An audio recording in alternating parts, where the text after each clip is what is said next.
That's right, baby. Zevia. A lot of stuff.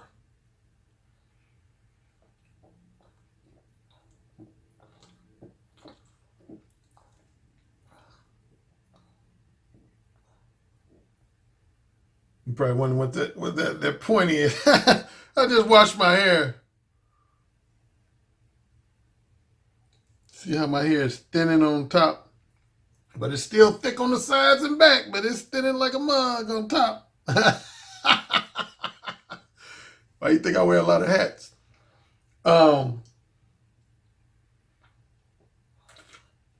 Okay. This is, I think, going to be the last in my series. If you notice, at least 3 out of my last 5 videos,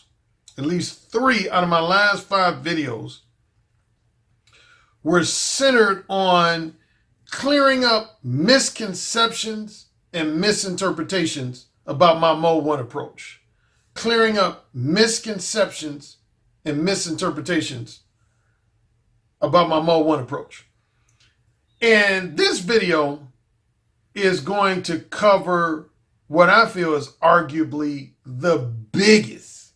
And actually, I discussed this one at least a handful of times, both in 2017, and I want to say at least once already in 2018, but I'm going to cover it again.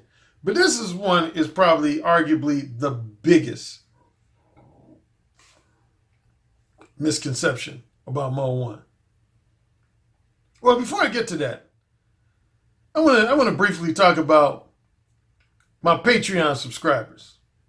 If you go to my Patreon page, which is patreon.com/mode1, MODEONE, patreon.com/mode1, MODEONE,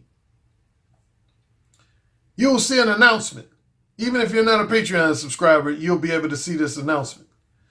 And my announcement is that I give kudos to patreon.com. I actually found out about this option, I want to say about 5 or 6 months ago. See, they have 2 formats. Well, actually, technically have 3 formats. They have 3. Patreon has, if you're a Patreon content creator, they have 3 formats you can use. 3 formats you can use. You can use what's called their conventional monthly format, where all your patreon.com subscribers get charged on the 1st of the month. Conventional monthly format. Then they have what's called pay per post method. That's where people pay money for each individual post. Like they might pay anywhere from, I don't know, $1 to $5 or more for each post, access to each post that content creator, puts on their page. And then the final category, and this is not an option that everyone is eligible for immediately. Like I know when I first applied for it, they told me my page was too new to be eligible for it, but I became eligible for it this month, the month of June. And that's what's called the charge up front option. Charge up front option. If you all have been watching a lot of my videos, starting with 2017, you'll vaguely remember that I did at least 2 or 3 videos where I admonished and scolded at least a small percentage of my patreon.com subscribers. Why was I angry at least a small percentage of my patreon.com subscribers? Because there was a small percentage of my subscribers, not many,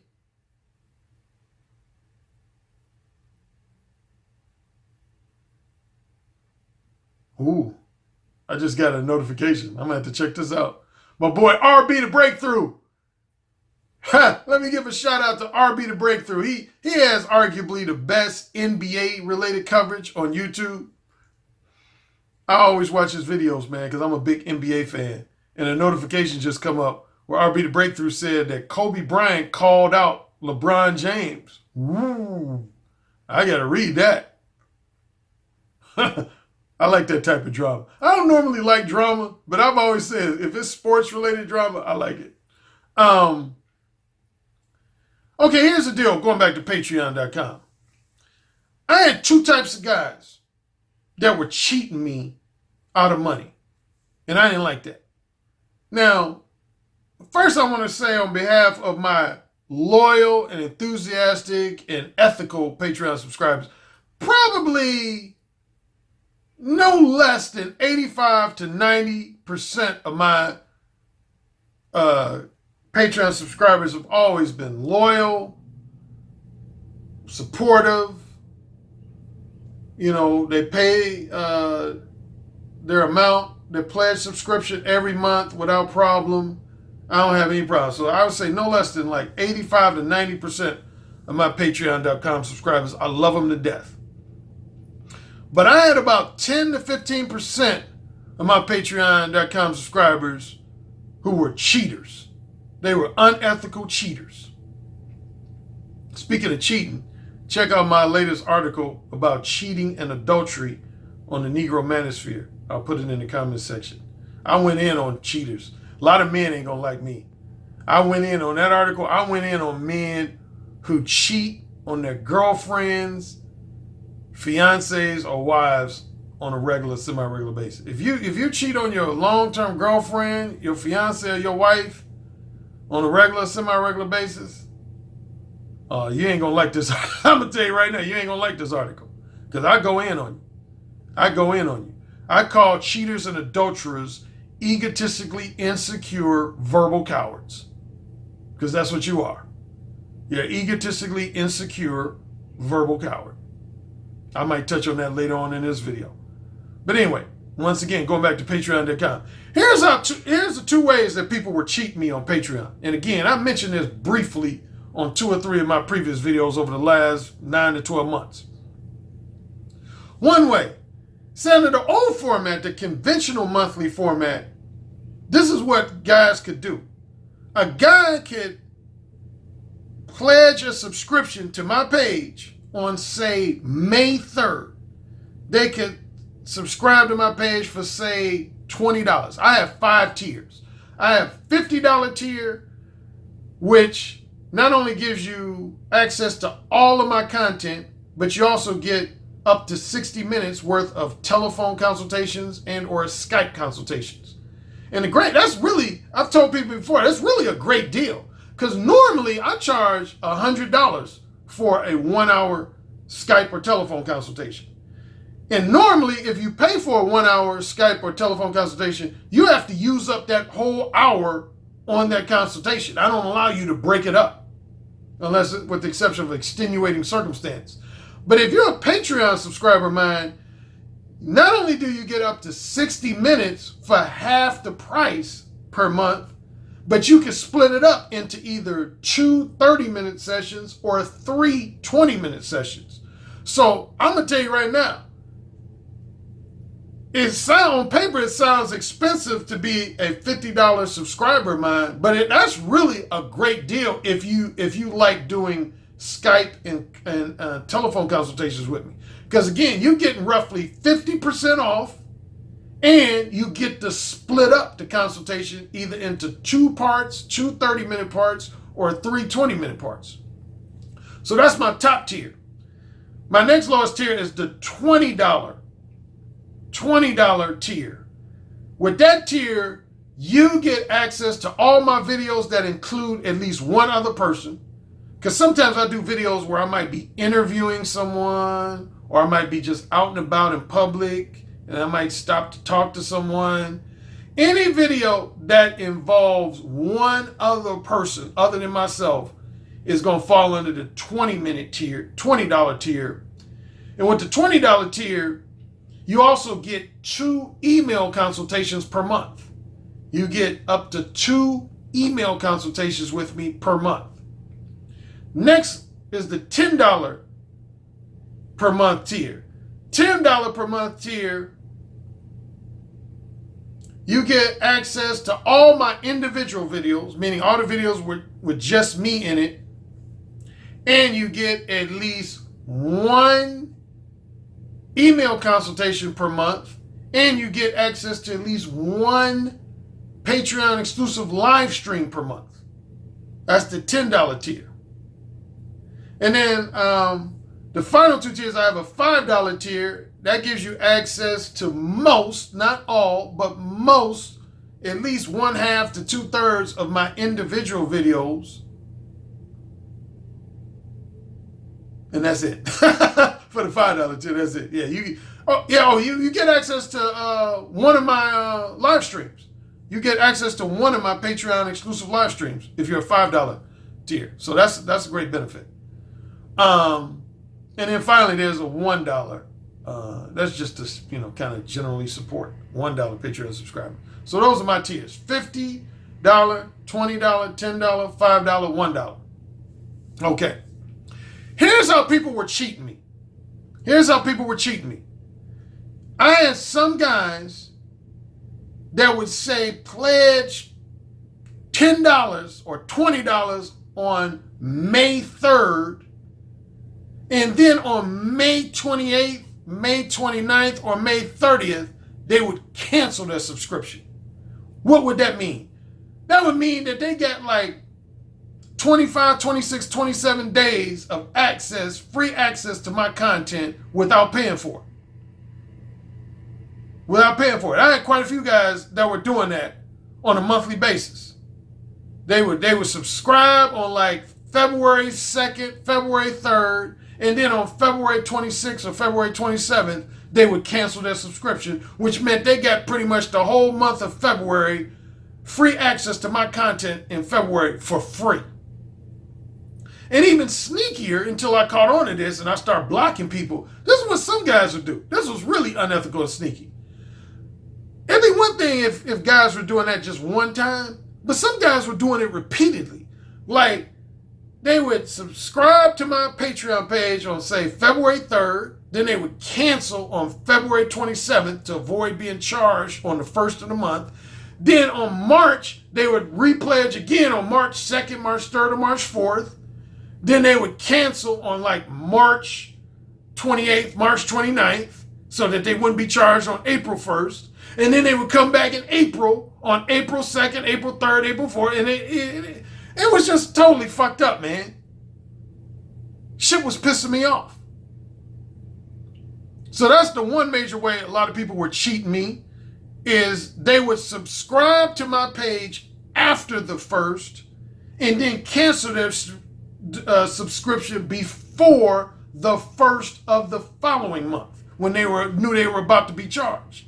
Second way people were cheating me, I had some guys who would pledge, say, $20 at the beginning of the month, and then a couple days before the 1st, at the end of the month, they would edit their pledge down from, say, $20 to $5.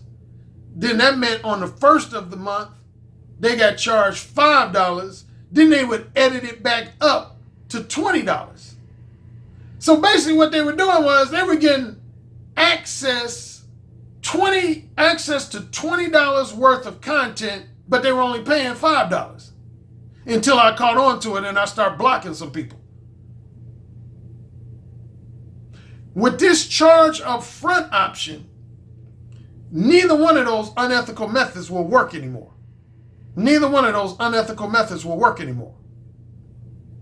With the charge up front option, now when somebody pledges a subscription to my patreon.com page, you got to pay up front. If you pledge $50, you got to pay up front. If you pledge $20, you got to pay up front. If you pledge $10, you got to pay up front. If you pledge $5, you got to pay up front. And so if you cancel at the end of the month, I don't give a fuck, because you already paid. I already got your money. So you can go ahead and cancel. I ain't getting cheated. If you decide to cancel, at least you won't be cheating me. If you cancel now, shit, that's on you. I would hope nobody would choose to cancel, but if you do choose to cancel for whatever reason, at least you're not cheating me and getting free access to my content without paying for it. Second thing, with the second cheat method, now, if you start off, say, as a $20 subscriber and you edit down to a $5 subscriber, It ain't like you're going to get a $15 refund. It ain't like you're going to get a $15 refund. So you can edit down at the end of the month if you want to, but you ain't going to get no $15 refund. And if you decide to edit back up to $20 the next month, guess what? You get charged $20 again. Boom! All you cheaters have been exterminated on my Patreon page. If you, again, it wasn't a high percentage. It was only about maybe at most 10 to 15% of my guys were doing this cheating thing. But now all you cheaters on my page, y'all shit out of luck now. Y'all ain't gonna get no free content from me. Because again, man, that shit was pissing me off. I think I first discovered it. I developed my Patreon page, I think in April of last year. I didn't really become active though until about mid to late June of last year. It was around this time last year. Actually, it's been about a year. That's when I really became real active on Patreon. It was about mid to late June of last year. And then it probably wasn't until roughly about September, October. That's when I first started realizing that people were starting to cheat me. Yeah, I think that's the first time I mentioned it was in one of my videos in either September or October. That's when I first started noticing that people were starting to cheat me. And I mentioned, and I vaguely remember at least once earlier this year, I think in February, March, in one of my videos, I mentioned how I was forced to have to block some cheaters. So anyway, yeah.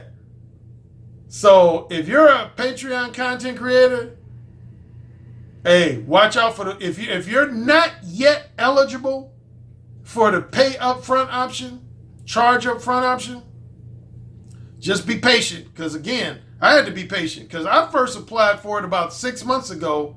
And initially when I applied for it, they denied me. They said my page was too new.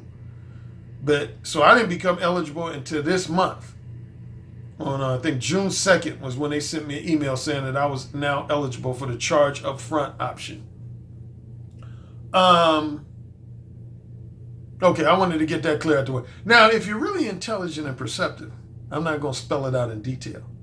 But think about how the charge upfront option is analogous to how mode 1 works. Think about it. Think about it. Why are you giving women free access to your non-sexual time, attention, and companionship when they're not paying for it with money or pussy? Think about that. Why are you giving women days, weeks, and months of free access to your non-sexual time, attention, companionship, and in some cases, access to your financial resources, and a woman hasn't sucked your dick and hasn't guaranteed that you're going to get any pussy? No free attention. No free attention.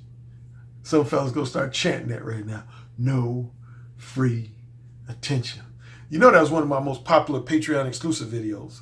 No free attention, man. That's the mode 1 way. Okay. I don't want this to last more than an hour, so I'm going to get going.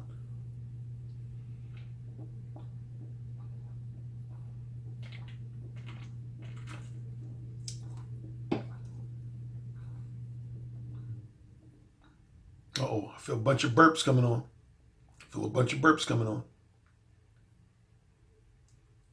That was probably at least 3 silent burps. Okay, somebody wrote me, and I've gotten this before. So again, this is going to clear up this. I've cleared up this, if you want to call it misconception, misinterpretation. But I don't take any blame for this one. Some of the misinterpretations, misconceptions associated with Mode 1, I've taken at least partial blame for them. This one I don't.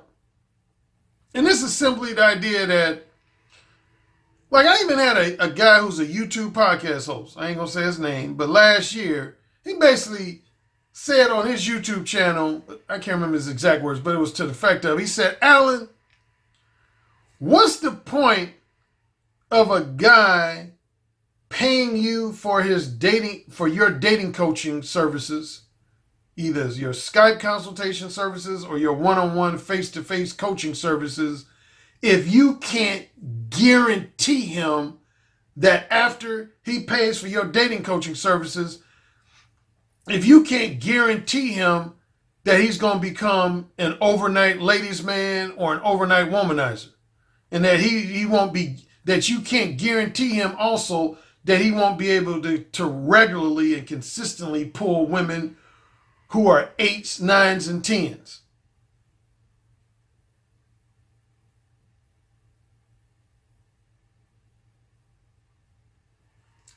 Insert dog face here.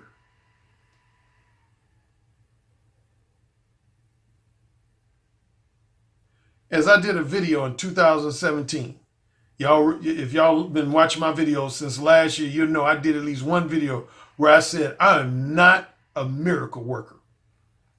I am not a miracle worker. I am a dating coach. I am not a miracle worker. Now, I just mentioned earlier in this video that I'm a big fan of the NBA, professional basketball. Name any NBA coach coaching the NBA that can guarantee the owner of that sports team that he's going to deliver a championship to that team. Every year, only one coach is going to win the NBA championship. For 3 out of the last 4 years, that's been Steve Kerr of the Golden State Warriors. And one of the years in the last 4 years has been Tyronn Lue, coach of the Cleveland Cavaliers. But the reality is this, man. Every year in every sport, only one coach going to win the championship. In NFL football, only one coach going to win the championship. Now, all the other coaches, that's going to be their goal, is to ultimately win a championship. But can they guarantee that? Can they guarantee that?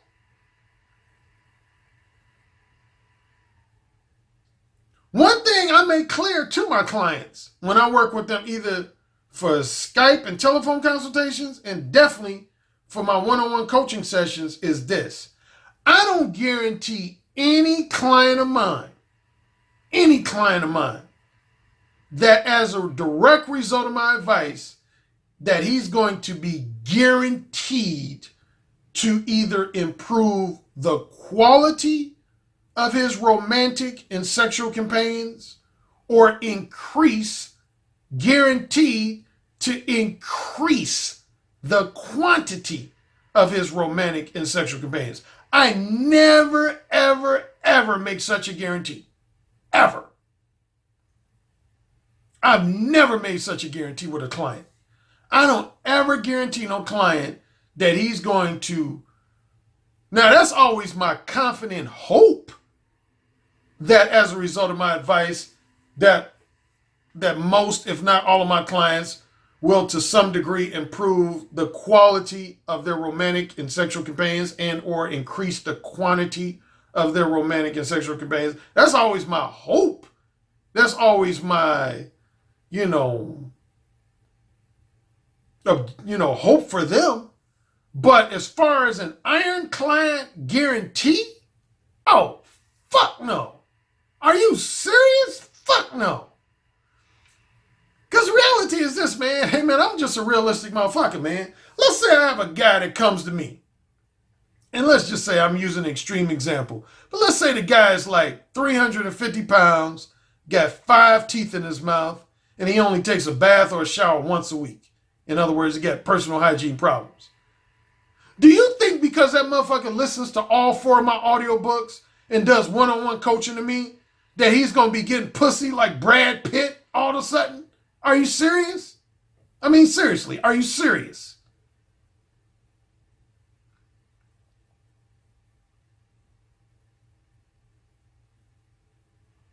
Be real, man. And that's why I did a video last year called I'm Not a Miracle. I know what it was called. It was called, I think this is still a free video, so you might be able to look for it, but there's some videos that start off being free, and then weeks later, months later, I convert them to Patreon-only videos. So some of my videos that used to be free to the general public are now Patreon exclusive videos. But like some of these videos I've done in the last couple weeks, probably in like 2 weeks from now, 3 weeks from now, 4 weeks from now, or more, I might turn these videos that are free to the general public, I'm gonna make them Patreon exclusive videos. But yeah, I did a video called "I'm Not a Matchmaker and I'm Not a Miracle Worker." That was the name of that video. That was the first video where I addressed the issue that I'm addressing in this video. It was called "I'm Not a Matchmaker and I'm Not a Miracle Worker." Because that's one thing that a lot of people confuse. A matchmaker is totally different than a dating coach. Those two professions are similar, but yet very, very different. A matchmaker is when you, speaking of guarantees, when you're a matchmaker, that person, your clients are paying you to guarantee them that you're going to find a suitable long-term romantic companion for them or a suitable future spouse. That's the job of a matchmaker. So if I was a matchmaker and say, I don't know, I charge a fee of anywhere from $2,500 to $5,000, and you come to me as a client, I have to guarantee you that I'm going to find you some guaranteed candidates that have the potential to become your next long-term romantic companion and or future spouse. That's the job of a matchmaker. Otherwise, if I fail to do that, I want to say the way matchmaking works, you would be eligible to get, if not a full refund of your money, at least a portion of it. I'd say at minimum, probably at least 50% of your money back, if not more. That's how matchmakers work. Matchmakers, you're paying them to guarantee you that they will hook you up with somebody that has a lot of commonalities with you, common interests with you, similar physical and non-physical attributes with you. Again, somebody that's suitable to be your next long-term romantic companion and or future spouse. That's the job of a matchmaker. I'm not a matchmaker. Burp number 5. I'm not a matchmaker. I am a dating coach. I work with men on improving their overall social skills with women, and even more specifically, their general psychological understanding of women and their verbal communication skills. That's my main specialty, is helping men improve their verbal communication skills. And even more specific than that, their verbal seduction skills. That's my main claim to fame, is helping men improve their verbal seduction skills. I'm the best in the world at that. And I have no modesty in saying that. So yeah, that's what I do. That's what I do. Hold on, I'm getting thirsty. I need to take another drink. Okay. So yeah, I'm not a matchmaker, and again, I'm not a miracle worker. You know, here's just simple reality that all guys got to realize. And see, you've heard me mention this site I used to go to from time to time because I had a lot of haters and critics on it. It's called PUA Hate. PUA Hate. There was a lot of guys who could arguably be called incels on PUA Hate. Matter of fact, they ended up shutting it down because the guy, the mass murderer, Elliot Rodger, he was a member of PUA Hate. Matter of fact, I'm not even sure. I might have had interaction with Elliot Rodger and didn't even realize it. Because I used to be on PUA Hate. Not on a daily basis or a weekly basis, but I would go on that site at least probably 5 to 10 times a year when it was active. And yeah, he was a regular member of PUA Hate, Elliot Rodger. And one thing I noticed about a lot of the guys on PUA Hate, this relates to another video I did. Remember I did a video last year called "No Man on Earth is entitled entitled to be the companionship of beautiful, sexy women. No man. I don't care who you are. And if you've never watched that video, you need to listen to me real close right now. Because I'm being dead serious. No man on this earth is entitled to the companionship of a beautiful, sexy woman. If I had to put it in terms of numbers, no man is entitled on that mythical scale from 1 to 10. No man is entitled to the companionship of a 7, 8, 9, or 10. No man. I'm not saying you shouldn't desire women in that category. It's okay for every man on earth to desire the companionship of a woman who's a 7, 8, 9, or 10. I don't have no issue with that. But once you cross the line from simply desiring the companionship of a 7, 8, 9, or 10 to feeling like you're entitled to the companionship of a 7, 8, 9, or 10, you're fucking delusional. That's what you are. You're fucking delusional. Believe that shit. You are fucking delusional. And I don't work with delusional clients. Once any client gives me the remote impression that he has that type of mentality, I don't accept his money. And I don't like to turn down money, but I mentioned in a couple of videos before, there's been at least a handful of times I've actually turned down guys as clients, whether it be Skype and telephone consultation clients or one-on-one face-to-face coaching clients.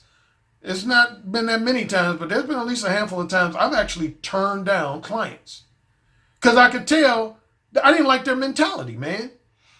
Like one story I told, I remember I had one guy, he wanted to become a regular Skype and telephone consultation client of mine. And the first thing he said to me, he said, yeah, I'm Roger Currie, man. I want you to help me so I can fuck all of these no good sluts and no good cunts and bitches out here. And I said, that's how you look at women? You look at all women as no good sluts and no good cunts and bitches? He said, yeah, that's what they all are, man. But I still want to fuck them, though. I still want to fuck them. I said, keep your money. I told him straight up, I said, keep your money. I ain't going to work with no motherfucker who got that type of mentality. I ain't going to take on no client who has that type of mentality. You notice, man, one thing, I talked about this in a recent video, man. No, it wasn't in one of my videos. I don't know if you saw the interview I did with a guy named Glendon Cameron. I'll find the link and put it in the comment section. He has this channel called Disruptive Male. And at least 1/3 of our conversation centered on men being judgmental.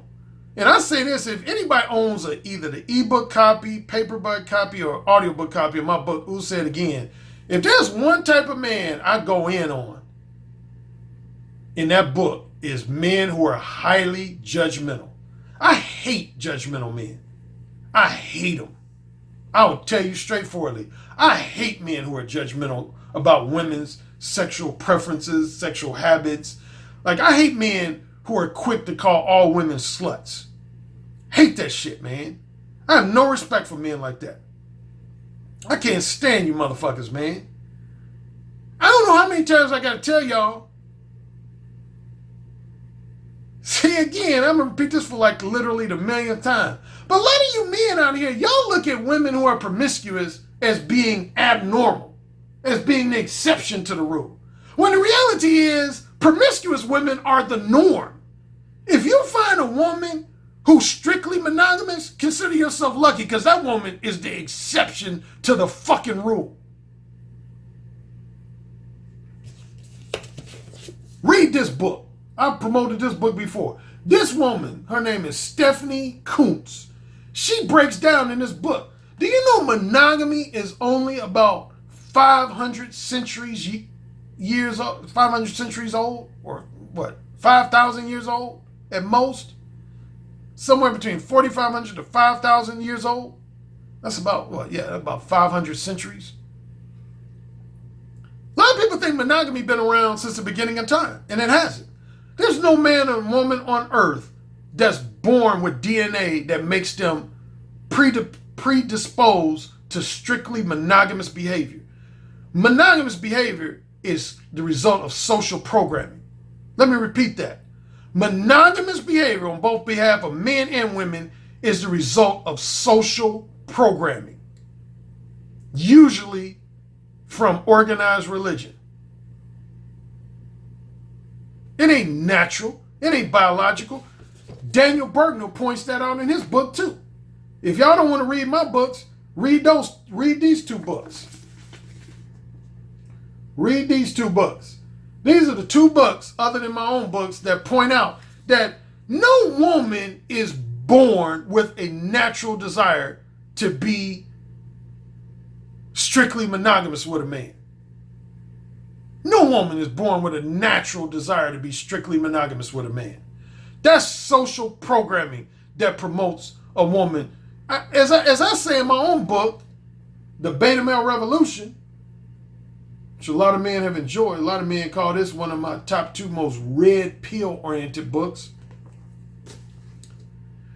This is what I assert. I don't say it as a scientific fact. I more so say it as my own assertion based on what I've read, observed, experienced. But you know one of the reasons why society, I believe, promotes monogamy so much is to suppress male violence tendencies. And you remember I did that video earlier this year where I talked about men being player haters, men being violent player haters. Without getting into a lengthy deal, man, men don't like to see other men getting more pussy than them. They just don't. There's some men who are cool with it, don't have a problem with it, but the vast majority of men in society, they don't like to see other men getting more pussy than them. Especially if they're not getting any pussy at all. That's why you have some of these incels who become violent, man. When you got a guy that's been jacking off for the last 3 years, he can't even buy a piece of pussy. But he's a hard-working guy. You know, he contributes to society in his own way. And then he sees another motherfucker who ain't got no job, who's basically a lazy motherfucker, fucking 5 to 10 different women a month, every month. You don't think that's going to piss him off? Come on, man. Are you serious? You don't think that's going to piss him off?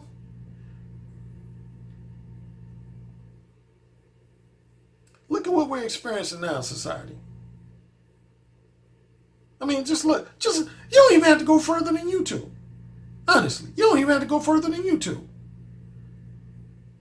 Look how you get these divisions on YouTube. Like I know on what's known as Black YouTube, you get this ongoing debate of the educated lanes versus the Pookie and Ray Rays.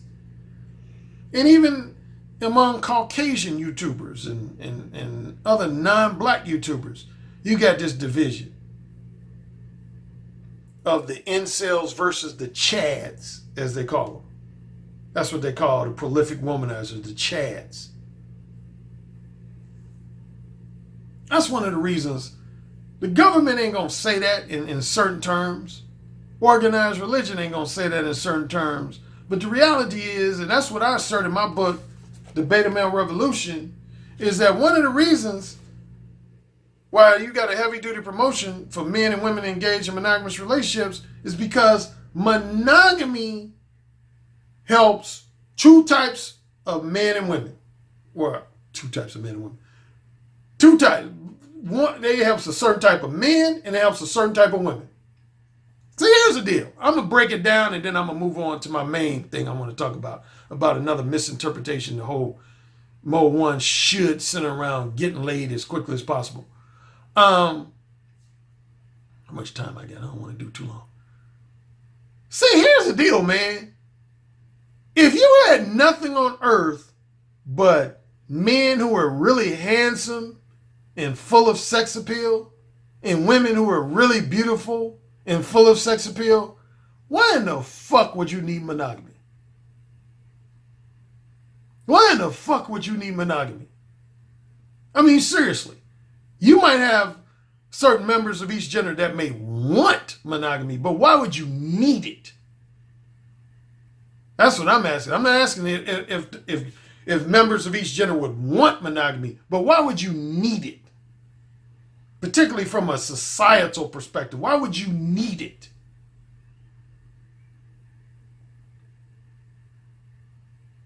In other words, if I'm a man who can get laid anytime I want to. I can fuck a 7, 8, 9, or 10 pretty much anytime I want to. What's my motivation to be monogamous? What's my motivation to be monogamous? I mean, real talk. What's my motivation? If you have a woman who got dick thrown at her on a daily and weekly basis from men who are handsome and or wealthy, what's her motivation to be monogamous? Explain that to me like I'm a 5th grader. What's her motivation? But if you got some women who aren't that attractive, who don't have dick thrown at them on a regular or semi-regular basis, and you got some men who have a hard time getting a woman to agree to go out on a date with them, and even more so to agree to have sex with them. See where I'm going with this? I had a close friend say that to me. We were talking about marriage one day. And it's interesting. He made an interesting comment. I forget how the whole conversation went, but we got on the subject of marriage because he's been married now for a few years. And this is what he said. I'm going to be paraphrasing his words slightly. But he said, in so many words, he said, Alan,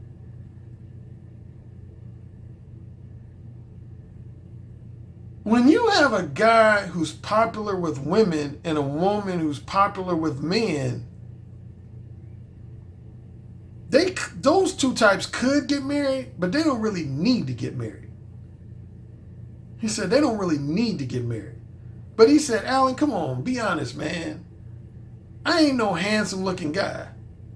And to be true, I thought he'd been a little too hard on himself. You know, he's what I would call at least an average looking guy. I would give him at least a 5 on a scale from 1 to 10. But he looked at himself more as a 3 on a scale from 1 to 10. But he said, man, you know, I'm not an attractive guy. You know, I'm overweight, which he is. He's kind of chunky. He said, I'm overweight. My face is not really that good looking. He said, I needed to get married. I'll never forget him saying that. He said, a guy like me, I need to get married. I ain't going to be nobody's ladies' man, nobody's womanizer. He said, I need to be married. And he said, look at my wife. And he basically categorized his wife as at best average looking, if not slightly. But I think she's average looking too. I would probably say she's probably about no less than a 4. She's probably a 4 or 5 on a scale from 1 to 10. But anyway, he basically was saying that, man, monogamy is most beneficial for people who are lonely and have very minimal options and opportunities for sex with the opposite gender. And it made me, after that conversation, I just kind of sat and was like, I never looked at it that way. But there's a lot of truth to what he was saying, man.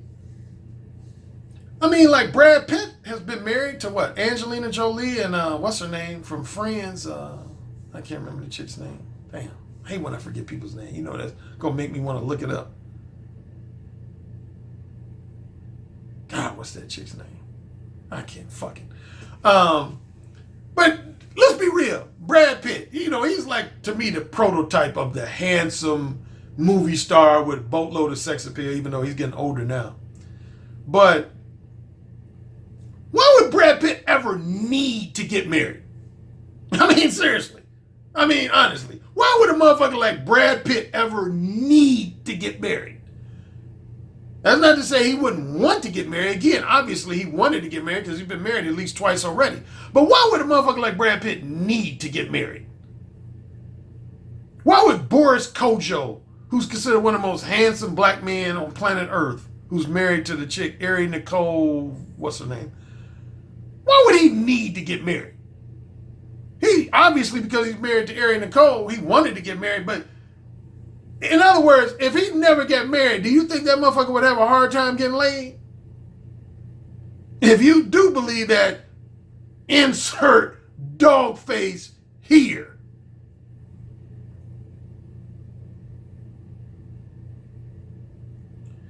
Ain't no motherfucker who's handsome with a slim, athletic physique and an above average degree of swag and sex appeal, no motherfucker in that category needs to get married. They may want to get married. They may want to get married, but no motherfucker needs to get married. You know, that's related to that old adage about cheating. Speaking of cheating again, I wrote that article about cheating. There's an old adage related to cheating that goes, a man or woman is only as faithful as their lack of opportunities to have sex with other people. Or the simple phrase would be, a man or woman is only as faithful as their options, or more appropriately, their lack of options. Yeah, it's the truth. You know, some adages don't have the highest degree of validity to them, but that's one adage that to me has a high degree of validity to it. You're going to be more motivated to engage in monogamous relationships when you have a less than average amount of opportunities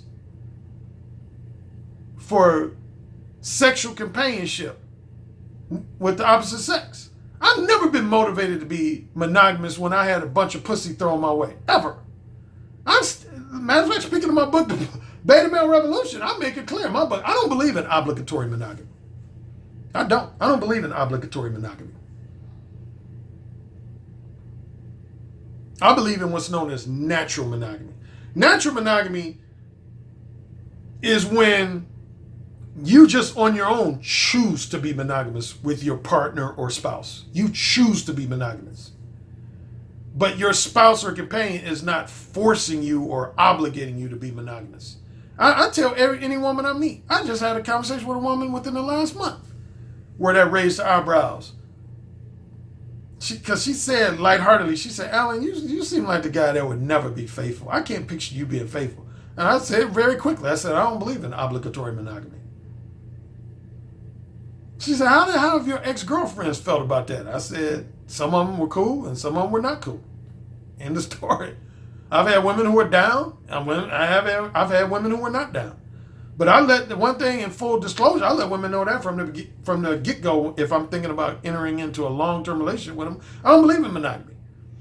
But the one thing I'm fair and objective with women, and this relates to my article that I wrote for the Negro Manosphere on Monday, in the same way I don't want a woman obligating me to be monogamous, I don't obligate women to be monogamous with me.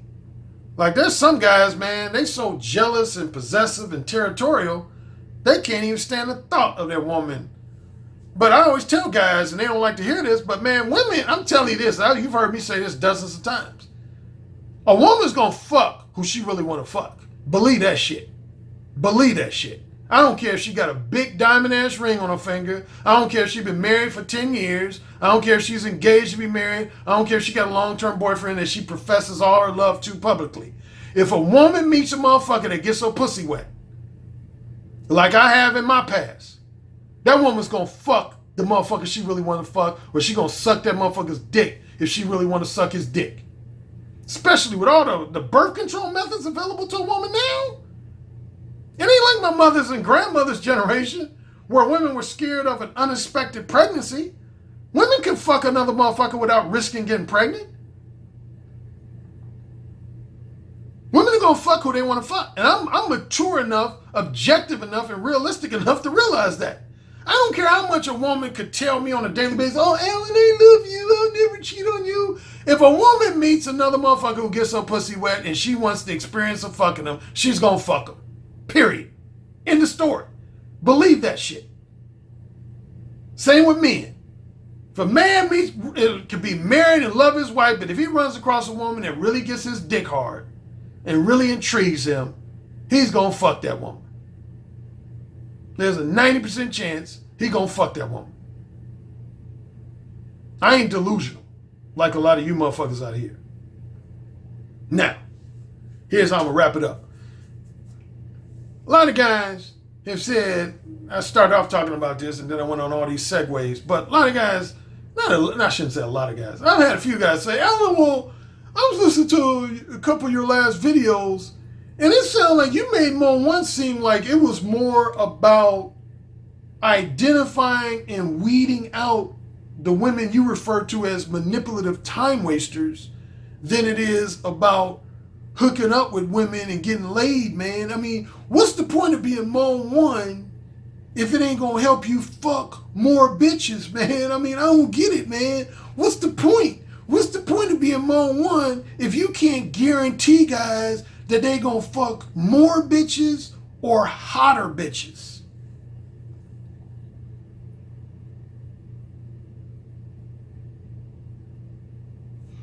Insert dog face here.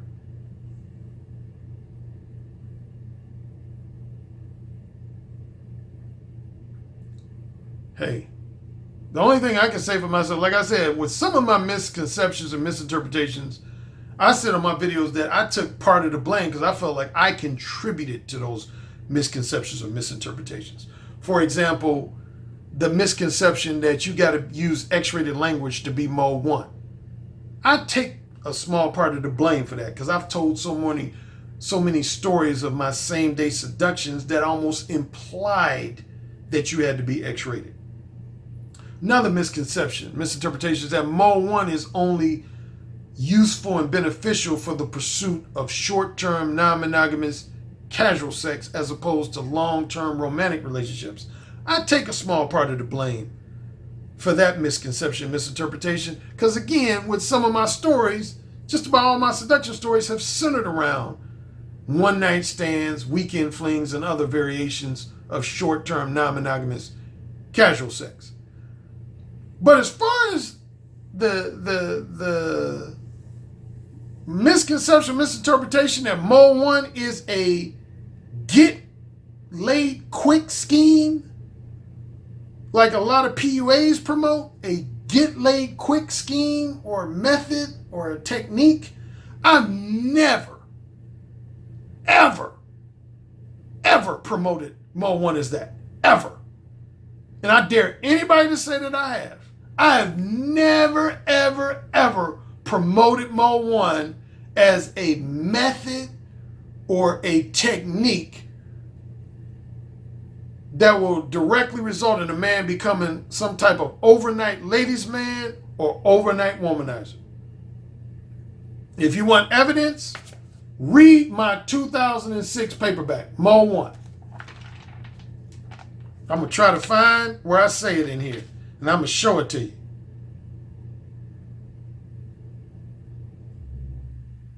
Okay, read this, if you can see this.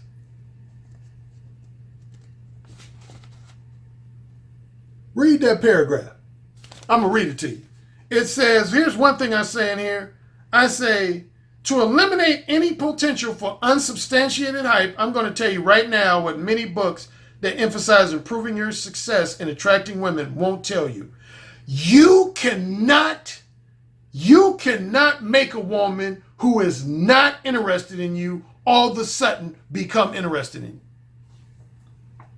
I say that in the introduction to my book. In other words, when it comes to my 4 archetypes, reciprocators, rejectors, wholesome pretenders, and erotic hypocrites, and manipulative time wasters, I basically say in my Mo 1 book, you can't turn a rejector into a reciprocator. You can't. It is virtually impossible to turn a rejector into a reciprocator. You can turn a woman who's pretending to be a rejector, which would be a wholesome pretender or an erotic hypocrite. That's what a wholesome pretender and erotic hypocrite is. That's a woman who's pretending to be a rejector, but really she's not. So you can turn that woman into a reciprocator. But a woman who's a genuine rejector, who's genuinely just flat out has no interest whatsoever in having sex with you, you can't turn that woman into a reciprocator. You can't. The closest thing to a magic pill for turning a rejector into a reciprocator would be a whore. What is a whore? A whore is a woman who is a rejector if you propose free sex to her, but if you offer her money, she says, okay, if you're going to pay me $500 to give you some pussy and suck your dick, I'll take it. That's known as a whore. That's the closest thing you will experience to being able to turn a rejector into a reciprocator, is if you're dealing with a woman who's a whore. That's literally what a whore is. A whore is a woman again, who if you propose to her having sex for free without paying and spending any money on it, she's going to be like, nah, I ain't giving you no pussy. I ain't sucking your dick. But if you say, okay, bitch, I'll pay you $1,000 if you suck my dick. And she says, yeah, I need that $1,000. Okay. That's a whore. So you can say money is a magic pill for whores. If you're looking for a magic pill for whores, money is a simple magic pill for whores. But if a woman's not a whore, there is no magic pill. There is no magic pill for a woman that's not a whore. If a woman's not a whore, there is no magic pill. There isn't. There is no magic pill for a woman that's not a whore. But anyway, where else in my book?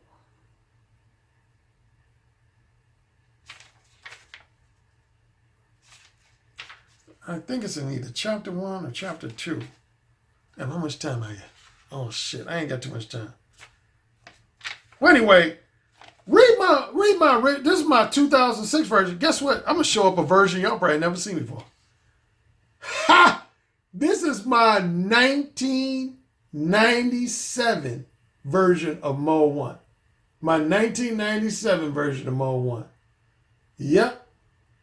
Even in this version, I said in the introduction. Ha! See, I'm gonna show it to you. This is my 1997 version. Can you see that? I'm gonna read it to you if you can't see it. It says, this is from 1997, my 1997 version. If you don't believe me, I'll show you the year. Look at the year. 1997. 1997. It says, let's get one thing clear right away. Exhibiting Mode 1 behavior will not transform you into an overnight super successful Casanova or notorious womanizer. Improving your success with women is more so a fringe benefit of exhibiting Mode 1 behavior, but it is not the primary objective or specific purpose of Mode 1. Boom. You talking about over 20 years ago I said that, man. Over 20 years ago I said that. So to wrap up, in simple terms, Mode 1 is not a get laid quick technique, and I never ever guarantee my clients that if they do Skype consultations with me or one-on-one face-to-face coaching sessions with me, that they're going to be guaranteed to fuck hotter women or guaranteed to fuck a higher quantity of women. I never guarantee that. Now, again, that's always my confident hope and expectation. And I do have testimonials from guys who have achieved those things. I've had guys who've told me that as a result of my advice, they ended up fucking hotter women. Or as a result of my advice, they ended up fucking 2 to 3 times more women than they were before. So I have had that happen. So it can happen, but I never guarantee that. Never, ever, ever, ever. I never guarantee that. Because it just depends on the individual man. It depends on the individual man. Again, man, I'm not a miracle worker. I am not a miracle worker. It's just like if I have a guy come to me as a client and he's like, let's say 66 years old, and he thinks that my Mode 1 advice is going to guarantee him that he's going to be fucking women that are 25 years old. See, that's him being delusional. That would be him being delusional. I don't feed into men. I've always said this repeatedly. I don't feed into men's delusions. That's one thing I don't do. I don't feed into men's delusions. I'll wrap up by saying this. Here are the main objectives of Mode 1. Number 1 is to help you overcome your bad habit of being a verbal coward with women. That's the number 1 objective of Mode 1. Is for a man to reach a point where he permanently no longer is a verbal coward with women. How do you know you're a verbal coward? Simple. Number one, if you're scared of approaching women that you're attracted to and you're scared of initiating conversations with women that you're attracted to, that means you're a verbal coward. Plain and simple. That don't mean you're shy, introverted, those nicey nice words that guys like to get them. So, oh, I'm shy, I'm introverted. No, that means you're a verbal coward. Plain and simple. You're a verbal coward. Second thing, when you know you're a verbal coward, is when you're scared you got enough confidence to approach a woman, you got enough confidence to initiate a conversation with her, but you're scared to straightforwardly tell that woman what your true desires, interests, and intentions are. You're scared to be upfront, specific, and straightforward about your romantic desires, interests, and intentions, or your sexual desires, interests, and intentions. So you end up engaging in a lot of vague and ambiguous conversation, what most PUA types call indirect conversation. You give women the impression that you want a long-term monogamous relationship when you really want short-term non-monogamous sex. That's a verbal coward, man. You can dress it up any way you want to, but that's a verbal coward. So that's my number one objective with Mo 1. I help men stop being verbal cowards with women. Number 2, I help men quickly and effectively identify when a woman is trying to engage them in manipulative head games. Manipulative head games. Whether that be a wholesome pretender, an erotic hypocrite, or a manipulative time waster. I help men quickly and effectively identify when a woman is trying to engage them in manipulative head games. And the final thing is I just help men overall improve their social skills, their body language, if they got flaws in their body language, their disposition and demeanor. I help men with things like their eye contact, the quality of their voice, their verbal delivery, their verbal communication skills, their verbal seduction skills. That's what I do. And again, I'm the best in the world at doing it. Take care. I'll talk to you soon. Yes, sir. Say it again. Yes, sir. Who's the king? Alan, you're the king. Say it again. Alan, you're the king. You're dominating me. Say it again. Alan, you're dominating me right now. Mode 1. Mode 1. Daddy, can I go, please? You're the king. Say it again. Oh, you're the fucking king. Yes. Yes. Yes. You're the king, Alan. AKA the king of verbal seduction. It's the tone of your voice, how seductive your intonations are, the vibrations that you could just reach out over the phone lines and stroke a woman's breast just by the sound of your voice, how you could make her pussy so wet just by the sound of your voice. That's actually very hot. So you said my show was what? I said your show is powerful. Oh, say it again. Your show is powerful. I bet the king would fuck me really good. Oh, yeah. Who's the king? Alan Roger Currie. Oh, yeah. Who's the king? Alan Roger Currie. The king. The king. The king.